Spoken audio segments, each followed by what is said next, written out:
In my eyes, I'm just sick and tired of making excuses for Donald Trump because of policy. That's the excuse I often hear from people. Because, you know what, I think that the Constitution and character matter too, and I'm tired of Trump. Like you said, it's been 10 years of dealing with this, and I think it's finally time for us to turn the page, and she's our best shot at it.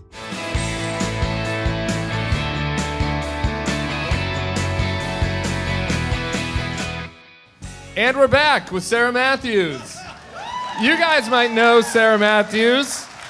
She worked in the Trump administration, but that's okay. She was young and still young. I joke, I was 25 when I resigned from the Trump White House. It was my frontal lobe had finally developed, okay? Cut me some slack. And you walked out on what day? A little day called January 6th. Yeah, you walked out on January 6th, and you were like, you and Alyssa are like, we are leaving, and everybody's coming behind us. And you turned around, and who was there? Like Elaine Chao, but... And she doesn't count. Yeah, I was like, she kind of waffled on it too, I think, afterwards. I don't think, but we're not counting Elaine Chao. Yeah, there weren't many. I think we definitely all thought that there would be waves of people following us, and sadly not the case, but... I do this every time we talk, but I think it's important. Like, that is crazy. That is crazy when you think about it. I mean, you're 25 years old. Alyssa's whatever, early 30s. And Cassidy, when she eventually comes forward, is about your age. It's Mark Meadows' assistant. And everybody saw it. Everybody saw what happened. There was no question about his role, or that it was his fault, or that he sat there watching TV while it happened. And at the end of the day, when there's an entire government full of people, where there's an entire cabinet full of mostly men, besides Elaine Chao, and there's an entire cabinet of men, and there's a chief of staff, and all of these senior advisors around him, and at the end of the day, it's just you and Alyssa and Cassidy. Isn't that just crazy? Isn't that crazy to you? Like, why you? Have you thought about that? Do you think about that in bed at night ever? Why just me? Why not Mark Meadows? Why not Mick Mulvaney? Why not? We could do the whole fucking list. Yeah, I think that it's a conversation Alyssa, Cassidy, and I have had often, and we all talk about our motivations of why we chose to speak out, and it boils down to, I think, because we are women, and none of us are fortunate enough to have children yet. Cassidy and I are both still single, so need a husband first. But all right, hey boys, anybody out there? We'll be hanging out afterwards. But the three of us have spoke about how there will come a day when we will be lucky enough to have children, and we want to be able to look our children in the eyes and tell them that their moms did the right thing and stood up. Yeah. I joke, Alyssa said that to me when I interviewed Alyssa for the book, and we were a little drunk, which is a key strategy if you want to do reporting for books in the future. But she got emotional. It was very emotional. We were like in her living room, and it was very emotional on this topic, you know. And I feel the same way. And though it does kind of raise the next question, which is, do these people have children? You know what I mean? And it's just like. You knew all of them. You worked with all of them. Like, the disappointment on a personal level had to be pretty crushing. Yeah, and I can't speak to certain people's motivations, Sure. but I hold the most contempt, I think, for the Republican elected officials, because they're there to serve their constituents, and what do? They're lying to them.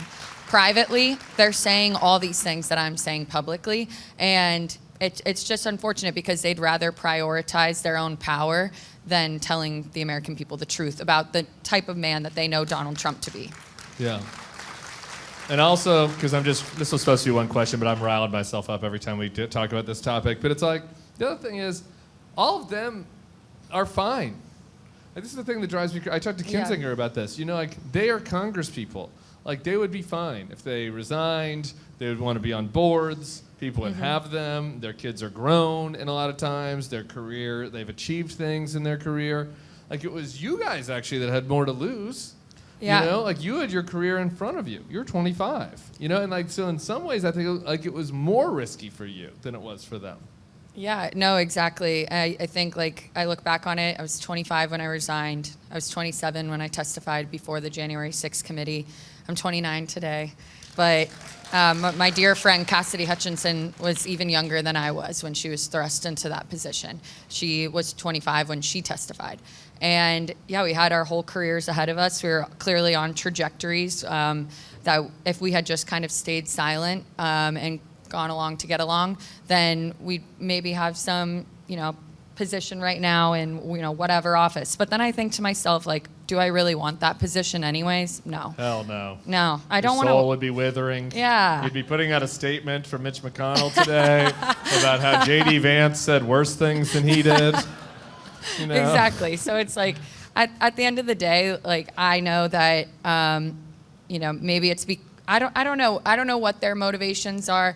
Like I said, I can only surmise that to me it looks like that they're power hungry, but I knew that I wouldn't be able to look myself in the mirror if I didn't speak out and do the right thing. And so ever since resigning on January 6th and moving forward, I've tried to right that wrong of kind of working for Donald Trump. Because I will say, I think that there is, some cognitive dissonance there of like, I went to go work for him knowing that he wasn't a good man. But I wanted to do right by our country. I wanted him to be surrounded by people of good character. And at a certain point, then you kind of start to convince yourself like, oh, well, he can't be that bad because you don't want to feel bad for having gone to work for him. Yes. And so obviously it came to a breaking point for myself where I couldn't keep lying to myself. I mean, I sat there in the West Wing on January 6th, watched as aides pleaded with him, begging for him to call off the mob, and he didn't lift a finger. And so my job as a spokesperson for him would have been to defend that, and to me it was indefensible. So it made the decision to resign fairly easy. He can never be in there again. Nope. One more thing on January 6th while we're at it. He's been saying this, but it becomes more news. So you saw the town hall at Univision last night, and where he talks about how it was a day of love, but he also does this thing that he's slipped and done a couple times, but it was worse yesterday than it has been. Talking about where he's defending himself to the questioner, and he said we didn't have guns, which is a lie, but aside, we didn't have guns, they had guns, and like when you think about that for a second, it's like who's the they that had guns? It's the Capitol Police, Yeah. and like the we is the people attacking the police. That was him yesterday. That's him in 2024. He still thinks that the mob is on his side and that the people defending the Capitol are the enemy within. Like, that's insane. No, it's actually certifiably insane. I do want to say that the guy who asked him the question at that town hall, awesome question, probably the hardest question. I want the press to find that guy because he started off this question by saying, look, I voted for you in the past. You lost my vote because of January 6th now. Can you win it back? Explain this to me. And Trump goes on to call it a day of love and then says that and to me, January 6th was one of the darkest days in our nation's history. I mean, it's a stain on America. And so for him to say that, it just goes to show that like he hasn't learned anything because like I think back to on January 6th when he released the video message from the Rose Garden. He said to the I shouldn't call them protesters, rioters, sorry, my bad. Let me correct myself. But rioters, he says to them, we love you, you're very special. And that really stuck out to me because he didn't try to differentiate between the people who were peacefully protesting on the ellipse and those that we saw storm the Capitol and brutally assault police officers. No, he was referring to those people. And so it shows that he's learned nothing. He has no remorse for what happened. He feels no accountability that maybe he's responsible for what happened. And then he thinks of them as his people. That's why he said we. And it just shows that like he's learned nothing. And it's mind-boggling to me then the Republican elected officials who whitewashed the events of that day. Because it'd be one thing if Donald Trump admitted any wrongdoing, but we know that he's not capable of doing that. And so, I think I would love for the press to find the guy who asked that question, see if Trump it changed his mind and convinced him to support him again. Because I can assure you that it was one of the worst answers, just like from a communicator standpoint, like having worked in communications and politics, it was one of the worst answers I've ever seen in a town hall. I mean, there's no way in hell he won that guy's vote back. I mean, the guy's face was even like, what? Like, he even looked, he didn't even seem to try, because if he had maybe shown any amount of remorse, maybe, but he's just not capable of it. Pretended to. Yeah, and I mean, it just shows like he wanted those people at the Capitol that day because he thought that they were fighting for him to stay in power. That's what he wanted. He didn't care about what happened. I mean, we know from the January 6th committee that he was passed a note that said that one of his supporters had been shot, and he didn't care. He didn't lift a finger, even one of his own people. All right. I can like feel my heart beating in my chest right now. I'm getting Sorry, so I don't mean to mad. anger everyone. I get so mad. So let's talk about something happy really quick. I just want to talk about your experience with Liz Cheney. I kind of want to build a statue to her right now. Same. I couldn't even like. It's crazy to me that it's just like Adam and Liz and Mark Cuban out there, like doing everything, and like we're doing Truly. our part over here. But it's like, is there nobody else? But you've gotten to have like some personal, right? Because you had to talk to her about testifying and getting you comfortable to testify, and you guys had an event together the other day. Was it last week? Last week. Last week. Mm-hmm. And so anyway, just kind of talk about what Liz has meant to you and how the experience has been dealing with her one-on-one. Yeah, I think you would think she'd be really intimidating just looking at her. I mean, she's this badass woman. By her. Yeah, exactly. I think I was too. The first conversation I had with her when I was sitting down with her privately for the January 6th committee, because I was sympathetic to their cause, obviously, when the committee was stood up. But it was a little nerve-wracking. I mean, I had worked in Republican politics my whole career. This was a majority Democrat committee. She was one of the only Republicans. And she took the time out of her day to have a private one-on-one meeting with me in a secret office inside the basement of the Capitol. And we sat there for like 5 hours and just talked. And it didn't leak to the media that I had gone and met with her. And so it built trust there, because I hadn't met her prior to that. And then the more I've gotten to know her, she is just such she's funny, very funny. No. And I mean it. Jokes? Yeah, I mean, you saw the joke she made when she came out for the Harris event, where she joked about, what was it? It was, she's been a Republican longer than Donald Trump's been spray tanning. Oh, that was pretty good. That was good. That felt like somebody wrote it for her, though. She's got her own jokes. She's got a great sense of humor. One of these days, she's I'll find out. very warm and just a good-hearted person, and so genuine. And so you just see that this has been such a tough road for her. I mean, she could be the Speaker of the House right now if she wanted to be. Yes. But you know what? She was in Republican leadership, and she could have just, sat silently and let everything transpire. But she knew because she's a patriot and she loves this country, she knew she couldn't sit by. And I just have such respect for her. I mean, she's got bigger balls than all the male members of Congress combined.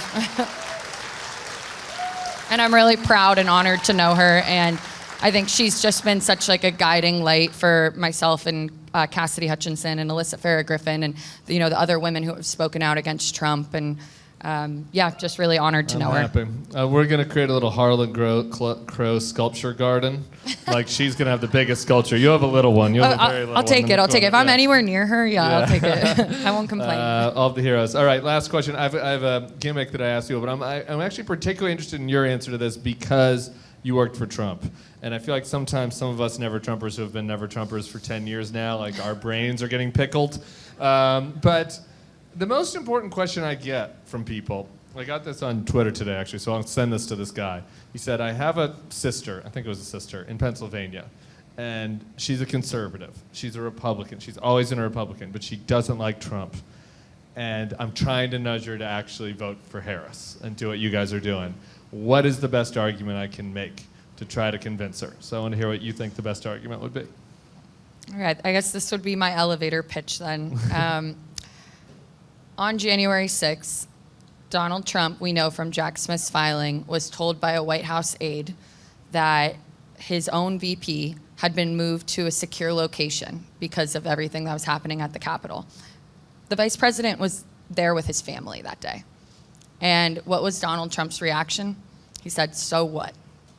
This is a man who lacks empathy. He is a man of the lowest moral character.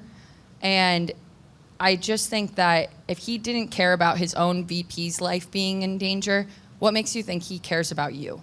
And so there's a little more. Keep going. I'm letting you roll. Thank you. And I know that Kamala Harris isn't perfect. I have never voted for a Democrat a day in my life, but I believe that she is a good person. I believe she is someone who will uphold her oath of office. And so, yeah, there can come a day where we will disagree about policy, and I'm not probably going to like everything in her agenda, but she's not going to light the Constitution on fire. And so I understand the hesitation. I mean, like I said, I've never voted for a Democrat either, but in my eyes, I'm just sick and tired of making excuses for Donald Trump because of policy. That's the excuse I often hear from people. Because, you know what, I think that the Constitution and character matter too, and I'm tired of Trump. Like you said, it's been 10 years of dealing with this, and I think it's finally time for us to turn the page, and she's our best shot at it. Amen. Are you excited to vote for her? Like to go in and do it in person? Are you going to go in person? Or have you already done it? I have my absentee ballot, but It's sitting on your kitchen table? It's sitting on my kitchen counter. I haven't filled it out yet, actually, but I thought about maybe going in person. I've always voted absentee, which I don't know why. I just always have. But I'm like, maybe this time I'll go in person because, get the rush of it. Yeah, but, amen. All right, that's Sarah Matthews. Thank you, everybody. Yeah. All right, we'll be on the bus together, me and Sarah, so I'll see you in a little bit. Thank you so much. All right, that was the Bulwark Podcast. We'll be back on Monday with somebody named Bill Crystal.